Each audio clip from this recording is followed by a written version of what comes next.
शीला जी के दो बेटे थे, आशीष और सुरेश। बड़ा बेटा आशीष था और छोटा बेटा सुरेश। आशीष सॉफ्टवेयर इंजीनियर था और वह शहर में एक अच्छे पद पर नौकरी करता था और घर खर्चा भी भेजता था।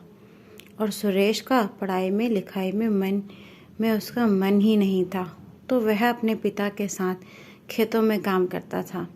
और आज शीला जी की 13वीं है। पिछले 10-12 दिनों से लोग श्याम जी से मिलने आ रहे हैं। उनकी पत्नी की मृत्यु के बाद उन्हें सांत्वना देने के लिए। शीला जी पिछले 2 बरस से बीमार थी। एक दिन काम करते करते वो सीढ़ियों से फिसल गई और रीढ़ की हड्डी में चोट लग गई। तब से उठ ही नहीं पाई। तब से बिस्तर पर ही थी। तब से श्याम और उनका छोटा बेटा सुरेश ही दिन रात उनकी सेवा करने लगे। श्याम जी तो फिर भी बूढ़े हो चले थे, इसलिए वह सेवा नहीं कर पाते थे, पर सुरेश ने उनकी सेवा में कोई कसर बाकी नहीं छोड़ी। आशीष की अच्छी कंपनी में नौकरी लगी थी, अच्छा खाता कमाता और कुछ ज़रूरत भर रुपए गांव में श्याम और शीला के खर्चे और इलाज के लिए भी भिजवाता रहता था। माँ बाप कितना ही कहते, लेकिन आशीष कभी मिलने नहीं आ पाता था। नौकरी और काम का बहाना बनाकर कभी मिलने नहीं आया। आशीष का इंतज़ार करते करते शीला जी का स्वर्गवास हो गया। अब जाकर आशीष आया। लोग लाज के कारण अब तो आना ही था। उधर सुरेश का मन कभी पढ़ाई में लगा ही नहीं, हमेशा बस अपने पिता के साथ खेतों पर जाता, खेतीबाड़ी करता।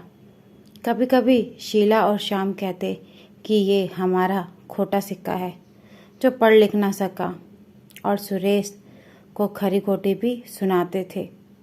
लेकिन जब शीला जी बीमार पड़ी तो उनका नालायक बेटा सुरेश ने ही उनकी सेवा पानी में कोई कमी नहीं छोड़ी।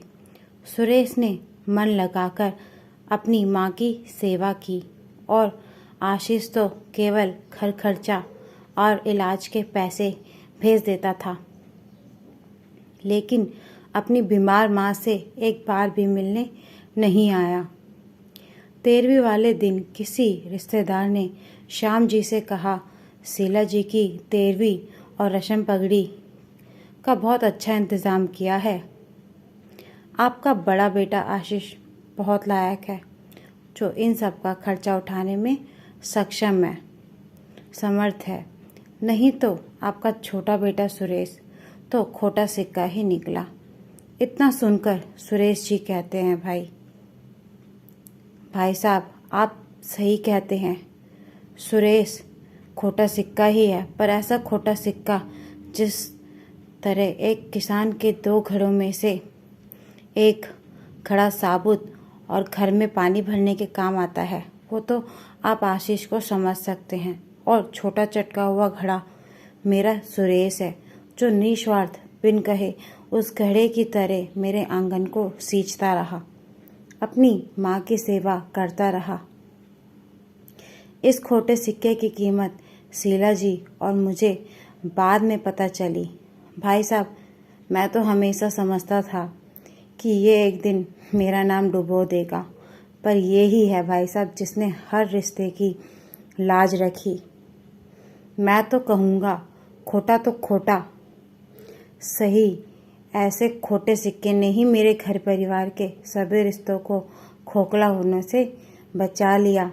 ऐसा बेटा भगवान सबको दे, क्योंकि पैसे से तो फिर भी कोई मदद कर सकता है, लेकिन बुजुर्गों की सेवा यदि कोई बच्चा करता है तो ऐसी संतान बहुत ही पुण्य कर्मों से मिलते हैं।